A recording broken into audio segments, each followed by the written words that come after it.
Chapter 3 of The Time Machine. The Time Machine by H.G. Wells. Chapter 3.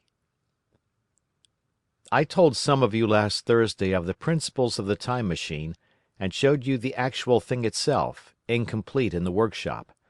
There it is now, a little travel-worn truly, and one of the ivory bars is cracked and a brass rail bent, but the rest of it's sound enough.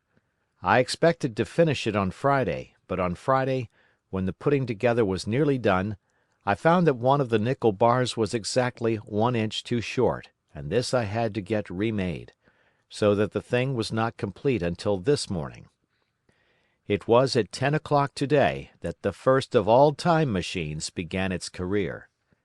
I gave it a last tap, tried all the screws again, put one more drop of oil on the quartz rod, and sat myself in the saddle. I suppose a suicide who holds a pistol to his skull feels much the same wonder at what will come next as I felt then.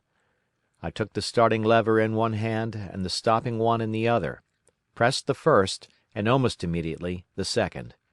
I seemed to reel. I felt a nightmare sensation of falling, and looking round, I saw the laboratory exactly as before. Had anything happened? For a moment I suspected that my intellect had tricked me. Then I noted the clock. A moment before, as it seemed, it had stood at a minute or so past 10.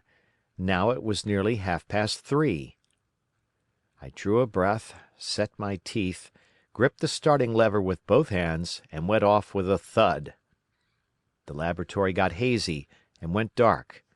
Mrs. Watchett came in and walked, apparently without seeing me, towards the garden door. I suppose it took her a minute or so to traverse the place, but to me she seemed to shoot across the room like a rocket. I pressed the lever over to its extreme position. The night came like the turning out of a lamp, and in another moment came tomorrow. The laboratory grew faint and hazy, then fainter and ever fainter. Tomorrow night came black, then day again, night again, day again, faster and faster still. An eddying murmur filled my ears, and a strange, dumb confusedness descended on my mind. I'm afraid I cannot convey the peculiar sensations of time traveling. They are excessively unpleasant. There is a feeling exactly like that one has upon a switchback, of a helpless, headlong motion. I felt the same horrible anticipation, too, of an imminent smash. As I put on pace, night followed day like the flapping of a black wing. The dim suggestion of the laboratory seemed presently to fall away from me, and I saw the sun hopping swiftly across the sky, leaping at every minute, and every minute marking a day. I supposed the laboratory had been destroyed, and I had come into the open air. I had a dim impression of scaffolding, but I was already going too fast to be conscious of any moving things. The slowest snail that ever crawled dashed by too fast for me. The twinkling succession of darkness and light was excessively painful to the eye. Then, in the intermittent darknesses, I saw the moon spinning swiftly through her quarters from new to full, and had a faint glimpse of the circling stars. Presently, as I went on, still gaining velocity, the palpitation of night and day merged into one continuous grayness. The sky took on a wonderful deepness of blue, a splendid luminous color like that of early twilight. The jerking sun became a streak of fire, a brilliant arch in space. The moon a fainter fluctuating band, and I could see nothing of the stars, save now and then a brighter circle flickering in the blue. The landscape was misty and vague. I was still on the hillside upon which this house now stands, and the shoulder rose above me grey and dim. I saw trees growing and changing like puffs of vapour, now brown, now green. They grew, spread, shivered, and passed away. I saw huge buildings rise up faint and fair, and pass like dreams. The whole surface of the earth seemed changed, melting and flowing under my eyes. The little hands upon the dials that registered my speed raced round faster and faster. Presently I noted that the sun belt swayed up and down, from solstice to solstice, in a minute or less, and that consequently my pace was over a year a minute, and minute by minute the white snow flashed across the world and vanished, and was followed by the bright, brief green of spring. The unpleasant sensations of the start were less poignant now. They merged at last into a kind of hysterical exhilaration.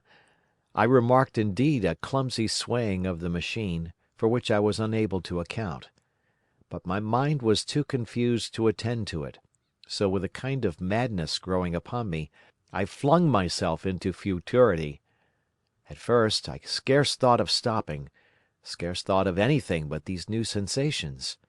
But presently a fresh series of impressions grew up in my mind, a certain curiosity and therewith a certain dread, until at last they took complete possession of me. What strange developments of humanity, what wonderful advances upon our rudimentary civilization, I thought, might not appear when I came to look nearly into the dim elusive world that raced and fluctuated before my eyes. I saw great and splendid architecture rising about me, more massive than any buildings of our own time, and yet, as it seemed, built of glimmer and mist. I saw a richer green flow up the hillside and remain there, without any wintry intermission. Even through the veil of my confusion the earth seemed very fair, and so my mind came round to the business of stopping. The peculiar risk lay in the possibility of my finding some substance in the space which I, or the machine, occupied. So long as I travelled at a high velocity through time, this scarcely mattered. I was, so to speak, attenuated, was slipping like a vapour through the interstices of intervening substances. But to come to a stop involved the jamming of myself, molecule by molecule, into whatever lay in my way, meant bringing my atoms into such intimate contact with those of the obstacle that a profound chemical reaction, possibly a far-reaching explosion, would result, and blow myself and my apparatus out of all possible dimensions, into the unknown. This possibility had occurred to me again and again while I was making the machine, but then I had cheerfully accepted it as an unavoidable risk, one of the risks a man has got to take. Now the risk was inevitable, I no longer saw it in the same cheerful light. The fact is that, insensibly, the absolute strangeness of everything, the sickly jarring and swaying of the machine, above all, the feeling of prolonged falling, had absolutely upset my nerve. I told myself that I could never stop, and with a gust of petulance I resolved to stop forthwith.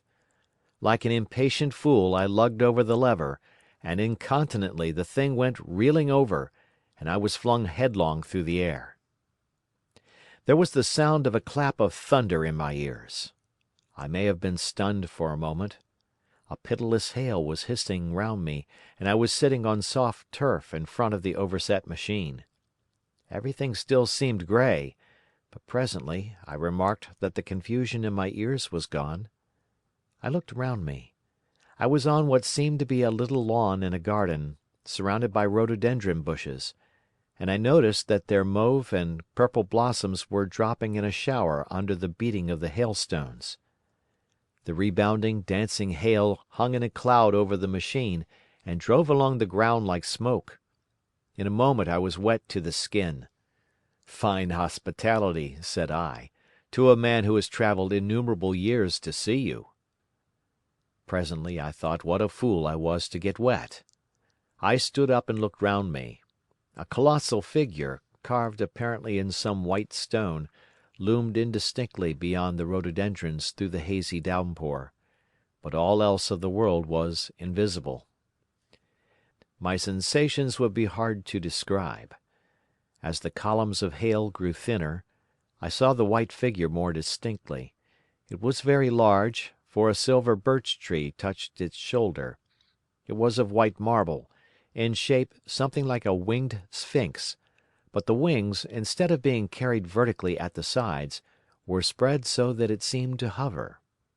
The pedestal, it appeared to me, was of bronze, and was thick with verdigris. It chanced that the face was towards me. The sightless eyes seemed to watch me. there was the faint shadow of a smile on the lips. It was greatly weather-worn, and that imparted an unpleasant suggestion of disease. I stood looking at it for a little space, half a minute perhaps, or half an hour. It seemed to advance and to recede as the hail drove before it, denser or thinner. At last I tore my eyes from it for a moment, and saw that the hail curtain had worn threadbare, and that the sky was lightening with the promise of the sun. I looked up again at the crouching white shape, and the full temerity of my voyage came suddenly upon me. What might appear when that hazy curtain was altogether withdrawn? What might not have happened to men? What if cruelty had grown into a common passion? What if in this interval the race had lost its manliness and had developed into something inhuman, unsympathetic, and overwhelmingly powerful? I might seem some old-world savage animal, only the more dreadful and disgusting for our common likeness, a foul creature to be incontinently slain. Already I saw other vast shapes, huge buildings with intricate parapets and tall columns, with the wooded hillside dimly creeping in upon me through the lessening storm. I was seized with a panic fear. I turned frantically to the Time Machine, and strove hard to readjust it. As I did so, the shafts of the sun smote through the thunderstorm. The grey downpour was swept aside and vanished like the trailing garments of a ghost. Above me, in the intense blue of the summer sky, some faint brown shreds of cloud whirled into nothingness. The great buildings about me stood out clear and distinct, shining with the wet of the thunderstorm, and picked out in white by the unmelted hailstones piled along their courses. I felt naked in a strange world. I felt as perhaps a bird may feel in the clear air, knowing the hawk wings above and will swoop. My fear grew to frenzy. I took a breathing space, set my teeth, and again grappled fiercely, wrist and knee, with the machine. It gave under my desperate onset, and turned over. It struck my chin violently. One hand on the saddle, the other on the lever, I stood panting heavily in attitude to mount again. But with this recovery of a prompt retreat, my courage recovered. I looked more curiously and less fearfully at this world of the remote future. In a circular opening, high up in the wall of the nearer house, I saw a group of figures clad in rich, soft robes. They had seen me, and their faces were directed towards me. Then I heard voices approaching me. Coming through the bushes by the white sphinx were the heads and shoulders of men running. One of these emerged in a pathway leading straight to the little lawn upon which I stood with my machine. He was a slight creature, perhaps 4 feet high, clad in a purple tunic, girdled at the waist with a leather belt. Sandals or buskins, I could not clearly distinguish which, were on his feet. His legs were bare to the knees, and his head was bare. Noticing that, I noticed for the first time how warm the air was. He struck me as being a very beautiful and graceful creature, but indescribably frail. His flushed face reminded me of the more beautiful kind of consumptive, that hectic beauty of which we used to hear so much. At the sight of him, I suddenly regained confidence. I took my hands from the machine. End of chapter.